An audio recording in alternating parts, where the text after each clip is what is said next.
नमस्कार, मैं ब्रिजेश वरसिया। स्वागत है आपका हमारे प्रोग्राम गेस्ट ऑन एजुकेशन में। अगर बात करें गेस्ट ऑन एजुकेशन में, आज हमारे मेहमान हैं मुखर्जी नगर के माने जाने फिलॉसफी के और इथिक्स के जो है अध्यापक, टीचर सर यशवंत सर जी। यशवंत सर जी, आपका बहुत बहुत हमारे चैनल में स्वागत है। जी सर। तो सर आज हम बात करेंगे इथिक्स पे। सर इथिक्स पे क्या है इथिक्स, एक इथिक्स का वैल्यू कितना है और यूपीएससी में कितना रखता है महत्व। ये सर इसी सब मुद्दों हमारी आज आपकी बात होगी। तो सर चलिए शुरुआत करते हैं। तो सर क्या लगता है सर, ये जीएस में कितनी भूमिका अदा करता है इथिक्स? इथिक्स यदि यूपीएससी की बात करें हम लोग तो 250 नंबर का है जी। प्लस निबंध का एक पेपर होता है, निबंध 250 नंबर का। इस समय जितनी भी निबंध पूछे जा रहे हैं उसमें अधिकांश जो निबंध है वो फिलोसफिकल है, दार्शनिक निबंध है। और दार्शनिक निबंध को लिखने में इथिक्स का पेपर एक बहुत बड़ी भूमिका निभाता है। दूसरी चीज देखा जाए, इथिक्स जीएस के जितने पेपर हैं, चाहे वह सोसाइटी हो या सोशल जस्टिस हो या संविधान की बात करें, इथिक्स का एक पार्ट है संवैधानिक नैतिकता। यदि कोई व्यक्ति संवैधानिक नैतिकता को समझता है तो निश्चित रूप से वह संविधान के विभिन्न पहलुओं को समझने की कोशिश करेगा।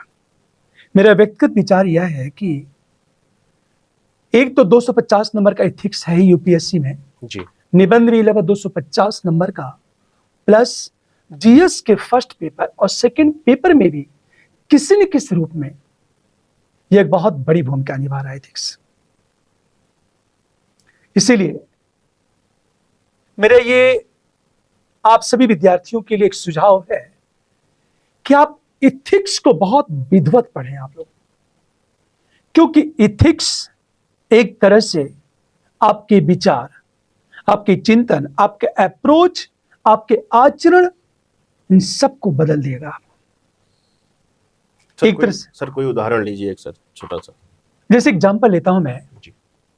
मान लिया जाए निजी जीवन में हम नैतिकता की बात करें तो निजी जीवन में नैतिकता का अर्थ यह है कि हम अपनी प्राइवेट लाइफ में ईमानदार बने रहें, कर्तव्यनिष्ठ बने रहें, जवाबदेहिता को स्वीकार करें, गोपनीयता की बात करें।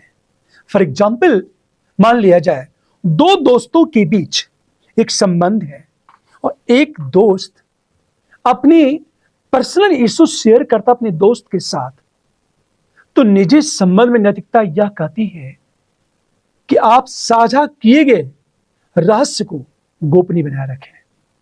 अब सोचो, आप जो व्यक्ति निजी जीवन में नैतिक बन गया उसका जो आचरण और चरित्र होगा वो अच्छा हो जाएगा, और जिसका चरित्र और आचरण अच्छा हो गया समाज में उसकी स्वीकार्यता बढ़ जाएगी, बल्कि यह कहा जाए कि वह समाज के लिए रोल मॉडल बन जाता है। इथिक्स एक तरह से इथिक्स व्यक्ति के जीवन को बेहतर और नैतिक बनाता है, बल्कि यह कहा जाए मानव को मानव बनाने में इथिक्स की बहुत बड़ी भूमिका है।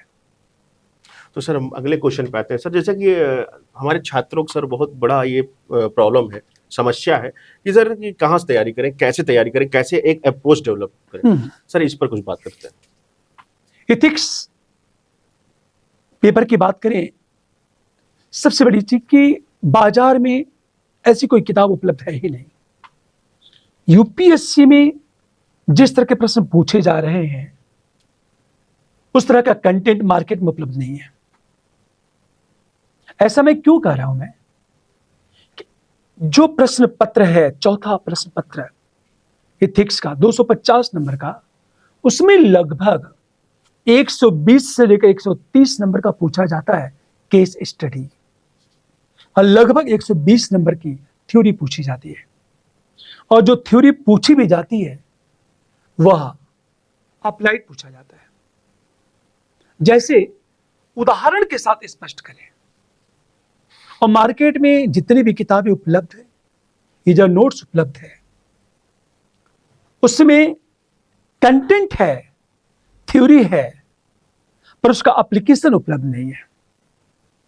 जैसे उदाहरण लेता हूं मैं आपसे, मान लिया जाए किताबों में नीति शास्त्र क्या है, मोरलिटी क्या है, इसकी परिभाषा अच्छा दिया गया है। लेकिन यदि यह पूछा जाए कि निजी संबंधों में नैतिकता को बनाए रखने के लिए क्या किया जाए, या क्या आप इस दौर से गुजरे जब आपके समक्ष विवेक का संकट पैदा हुआ? इन प्रश्नों का जवाब किताबों में उपलब्ध नहीं है।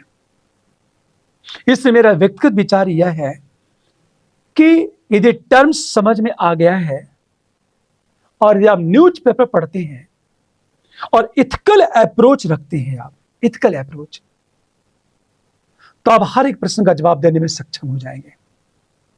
दूसरी चीज, जो केस स्टडी है, आपने देखा होगा केस स्टडी में या तो पूछा जाता कितने विकल्प हैं, एक इशू क्रिएट करेगा और कितने विकल्प हैं।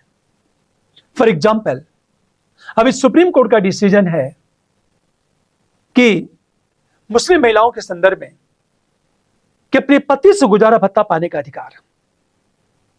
तो साबानो केस में सुप्रीम कोर्ट ने जो डिसीजन दिया उसको एक विशेष सरकार ने पलट दिया। सुप्रीम कोर्ट दोबारा एक तरह से देखा जाए साबानो केस में दिए गए डिसीजन को दोहरा दिया है। अब ये करंट का इशू चल रहा है, वो करेगा क्या यूपीएससी कि इस तरह की 8-10 लाइनें इस संदर्भ में। अब क्या पूछेगा कि मुस्लिम पर्सनल लॉ बोर्ड इसका विरोध कर रहा है, आपके पास कितने विकल्प हैं, क्या क्या क्या होना चाहिए, या आप किस तरह का कदम उठाना चाहेंगे। जब भी केस स्टडी की बात की जाए तो प्रेम्बल को याद रखना है। प्रेम्बल में जितने भी संवैधानिक मूल्य हैं, उन मूल्यों के आधार पर आपको केस स्टडी को सॉल्व करना है। दूसरी चीज, अक्सर पूछा जाता है कि नैतिक औचित्य क्या है और नैतिक चिंताएं क्या है। नैतिक चिंता और नैतिक औचित्य कुछ भी, फॉर एग्जाम्पल इजराइल हमास युद्ध, नैतिक चिंताएं और नैतिक औचित्य की बात करें हम लोग। मैंने ये कहा एबॉर्शन, पेपर लीक हुआ, नेट की बात करें हम लोग, यूजीसी की बात करें। अब सोचो आप, नैतिक चिंताएं क्या है, या हम युद्ध की बात करें, या सरकार भारतीय सेना के आधुनिकीकरण पर बल दे रही है, तो इसके नैतिक औचित्य को स्पष्ट करें।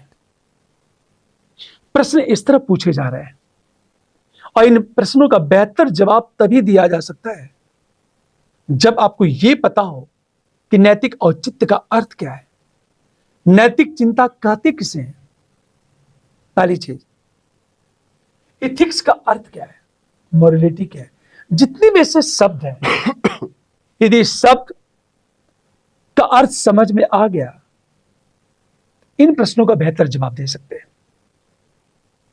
ठीक है। तो सर, जैसे आपने बताया सर कि जो है इथिक्स क्या है, नैतिक शास्त्र क्या है, नीति शास्त्र क्या है, तो सर कैसे छात्र सर कैसे स्कोर ज्यादा करे सर, थोड़ा इस पर सर आते हैं, बात करते हैं। स्कोर की बात किया जाए, मैंने कहा था कि 250 नंबर का पेपर इथिक्स, लगभग 50% केस स्टडी। यदि आप केस स्टडी को बेहतर तरीके से सॉल्व कर लेते हैं तब अच्छा स्कोर कर सकते हैं। रही बात स्कोर की, मैंने देखा कि अधिकांश विद्यार्थी 250 में 70 नंबर या 80 नंबर पा रहे हैं। कारण क्या है? उनके मेहनत में कोई कमी नहीं है, समझ भी है, लेकिन इथिक्स में जो प्रश्न पूछे जाते हैं, यदि वह समझ में नहीं आया तो हम बेहतर जवाब नहीं दे सकते। जैसे एक उदाहरण लेता हूं मैं आपसे। एक यूपीएससी में प्रश्न पूछा गया है, यूपीएससी में यह प्रश्न पूछा गया है कि अंतःप्रज्ञा से आप क्या समझते हैं, और अंतःप्रज्ञा की आवाज सुनने के लिए लोगों को किस तरह तैयार किया जाए। यह प्रश्न पूछा गया यूपीएससी में। या बात करें अधिकार की सीमा और क्या उचित है क्या अनुचित है, इन दोनों के बीच के अंतर को समझ लेना ही नैतिकता है। प्रश्न पूछा गया है, अब प्रश्न क्या है? अधिकार की सीमा क्या है और उचित और अनुचित क्या है? इन दोनों के बीच के अंतर को समझ लेना नैतिकता है। दोनों के बीच के अंतर को पूछ रहा है, वो नैतिकता है। अब एक विद्यार्थी गलती क्या करता है? उचित अनुचित वो लगता है नैतिकता को डिफाइन करने, नैतिकता की परिभाषा नहीं पूछ रहा वो। अधिकार की सीमा तथा उचित अनुचित इन दोनों के बीच भेद को जान लेना नैतिकता है। तो भेद क्या है? सिंपल, जो मुझे अधिकार उपलब्ध है उन अधिकारों का प्रयोग किस तरह किया जाए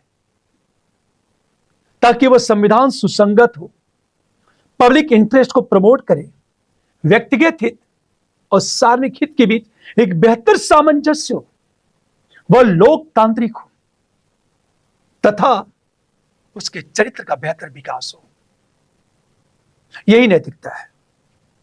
विद्यार्थी के साथ कमी या विद्यार्थियों की कमी क्या है कि प्रश्न पूछा क्या जा रहा है इसे वह समझने की कोशिश नहीं करता। और मैंने देखा एथिक्स में वेरिएशन बहुत ज्यादा होता है। एक लड़का हो सकता बहुत मेहनत कर रहा हो और 250 में केवल 80 नंबर मिले, और एक नया विद्यार्थी आता है वो 130 140 नंबर पा जाता है। ऐसा नहीं है कि दोनों के नॉलेज में बहुत बड़ा गैप है, नहीं, प्रेजेंटेशन, प्रश्नों की बेहतर समझ। तो मैं ये सलाह देना चाहता हूं, जिस भी किताब को पढ़ो, यूपीएससी में पूछे गए प्रश्नों को देखो, आप प्रश्न पूछ क्या रहा है और उन प्रश्नों को समझने की कोशिश करो। आप निश्चित रूप से आप अच्छे नंबर पा सकते हो। आप तो सर हम अगला क्वेश्चन लेते हैं सर। तो जैसे आपने बताया सर, जो भी किताब पढ़ो उस पर एक बार प्रीवियस ईयर जो क्वेश्चन आप देखो, आप खुद मूल्यांकन करो। तो सर अगर एक बात करें सर, छात्रों हमारी से थोड़ी समस्या एक स्रोत पे, एक अच्छा स्रोत क्या होना चाहिए सर, इस पर थोड़ा सर चर्चा कर लीजिए। इथिक्स के स्रोत की बात करें, कंटेंट, मैंने कहा कि कोई ऐसी किताब है ही नहीं मार्केट में जो यूपीएससी पूरे सिलेबस को कवर करने के साथ जिस तरह के प्रश्न पूछे जा रहे हैं वह अप्रोच आपने डेवलप कर सके। तो आप क्या करोगे? तो सबसे बड़ी चीज, आप एक आदत डाल लो। आप न्यूज़पेपर पढ़ते हैं, आर्टिकल पढ़ते हैं। कई बार जो आर्टिकल न्यूज़पेपर में, कई बार वहां आर्टिकल पढ़ते समय इथिकल अप्रोच वहां उपलब्ध हो जाएगा आपको। पहली चीज, कई बार आपने देखा होगा कि जब आप प्रश्न आर्टिकल जब लिखे जाते हैं किसी मुद्दे के संदर्भ में, कोई इशू है संदर्भ में, तो कई डायमेंशन में देखा जाता है। राजनीतिक है, प्रशासनिक है, नैतिक है और आर्थिक है। पहली चीज। दूसरी चीज मैं कहना चाहता हूं मैं कि कई जगह आप योजना को से जब पढ़ेंगे तो बहुत सारी केस स्टडी आती है उसमें।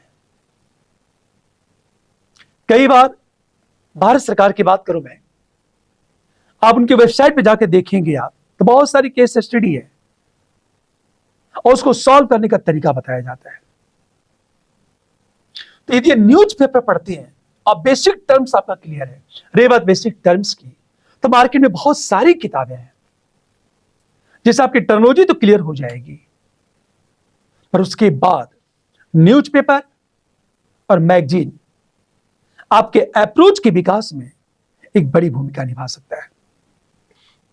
तो सर अब अगले क्वेश्चन सर आए। तो सर ये इथिक्स जो है सर, ये इथिक्स का पार्ट है सर, फोर्थ पेपर जो 250 नंबर का आता है सर, तो ये सर इंटरव्यू में कितना महत्व रखता है सर? इंटरव्यू में क्या छात्रों से अगर जिसकी तैयारी होती है सर, इंटरव्यू में कितना इसमें सर स्कोरिंग के लिए इंटरव्यू में क्या महत्व? यदि आप इथिक्स पढ़ते हैं और जीवन में उतारते हैं तो निश्चित रूप से आपके आचरण, आपके व्यवहार, आपकी वाणी में नैतिक मूल्य प्रतिबिंबित होगा। और यदि आप इंटरव्यू देने जाते हैं, जब कक्ष में एंट्री करेंगे तो आपके आचरण में ईमानदारी प्रतिबिंबित होगी और वह ईमानदारी हर एग्जामिनर को अच्छा लगेगा। तो मुझे लगता है इसका फायदा आपको मिलेगा। सबसे बड़ी चीज, दूसरी चीज कहा जाए कि नीति शास्त्र में कर्तव्य निष्ठा की बात की जाती है और सत्य निष्ठा की बात की जाती है। यदि आप उसे फॉलो करते हैं तो आपके व्यक्तित्व में निखार आएगा, आपकी पर्सनालिटी डेवलप होगी और इसका लाभ आपको इंटरव्यू में मिलेगा।